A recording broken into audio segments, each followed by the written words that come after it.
All right, so as you can see on my screen, a heavy protest happened today in Bayelsa. A very heavy protest as a result of the killing by the SWAT police in Bayelsa that led to the crying of this boy named Ayama Daniels. Now, the story behind how they killed this guy is just so crazy and so sad.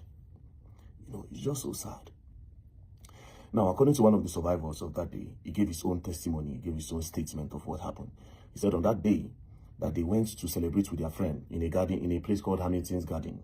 One of their friends is an EFCC officer, that they went to go and celebrate his birthday with him. So when they got to the venue, they were inside the club, they were just dancing. And the celebrants, the EFCC officer, two other officers, and one civilian, they went outside. Now, a few minutes after they got outside from the club, they started hearing gunshots. You know, they started hearing gunshots outside. And when they went outside, other people were running out of the club. And when they went outside, they noticed that it was their friends. The celebrant, who is an EFCC officer, another two other EFCC officer, and one civilian that was arrested by the SWAT team. Before they arrested them, the EFCC officer told the SWAT police that I am an EFCC officer, you understand? They said, no, you are not, you are impersonating. So they searched them, they didn't see anything. The guy kept on saying, you cannot take me away. I am an EFCC officer. I'm also an enforcement officer. I'm an officer of the law. And next thing, they punched him on the nose and he started bleeding. That was how they moved them to the SWAT office. On reaching the SWAT office, they started carrying out their investigations to be sure that, okay, is this guy truly an EFCC officer? At the end of the day, after much beating, they are beating them up. They now discovered that truly the guy was an EFCC officer and the two other persons. So immediately the Oga of the SWAT started apologizing to the EFCC officer. Now, the one that was injured the most, his name is Israel, an EFCC officer named Israel. So when the Oga was apologizing, he said, no, that he's going to see to it that those SWAT officers that harassed them, that beats them up, that they will leave the job. He will file a petition and he will make sure he takes it to the IG of the police so that they can see to it that those people leave the job because they are irresponsible officers. You know, so he threatened them. They begged and begged and begged, but he refused because why you go beg me when you already bust my nose? You understand?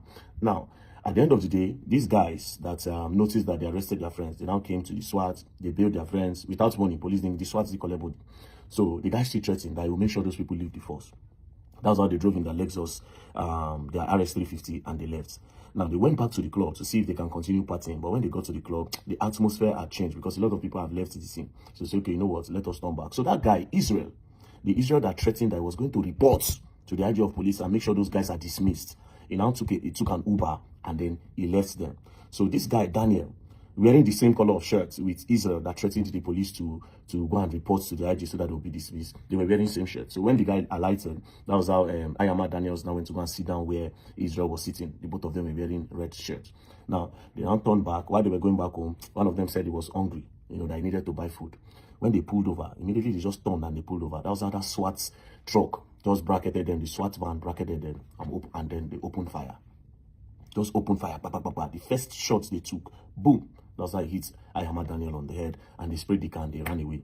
Now, what were they trying to achieve? They wanted to buy that EFCC officer that wanted to report them.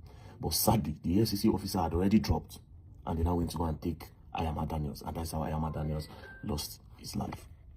So you see the kind of police you get for Nigeria. So you see the kind of police you get for Nigeria. So innocent boys. I don't know what the problem is. Police could see you as a young boy. They could say you be fraudster. They don't tag everybody fraudster for Nigeria now. I don't know why. Because the only reason why they were harassing those boys is because they were looking for something. The idea is most security operative now in Nigeria, especially with the police, with the EFCC and co. When they see a young boy, they just want to call you. Okay, let's see what's on your phone. Whether there's complaint against you or not, they want to make sure they look for a crime so that they can extort you with. It is wrong. It is wrong. When are we going to get off this problem? And you go talk this thing. The IG of police no go do anything. Nobody did do anything. The Senate don't seem to be doing anything. Nobody seems to be doing anything. So this innocent boy now don't go because of victimization. This innocent boy life don't go like that.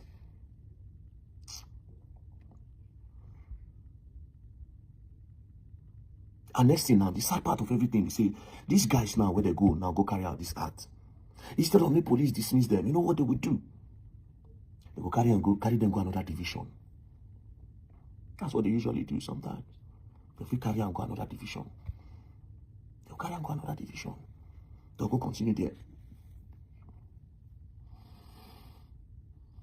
For the past how many days now for Nigeria, people just say police brutality, police brutality. Just a few days ago, NSAS was also trending. Different parts of the, especially in the Niger Delta. Now Niger Delta, now police don't buy people pass for the whole country. Niger Delta region. Because they don't tag almost all the boys there, fraudsters. There's no police. Sambisa Forest did there. Insecurity, they happen for the north. The police, where they don't push, go Niger Delta region. You know, they're anywhere else for Nigeria. You know, they're anywhere else for Nigeria. They don't tag all the boys from stars. So when they see them, they just don't collect from them. It is sad. It is not fair.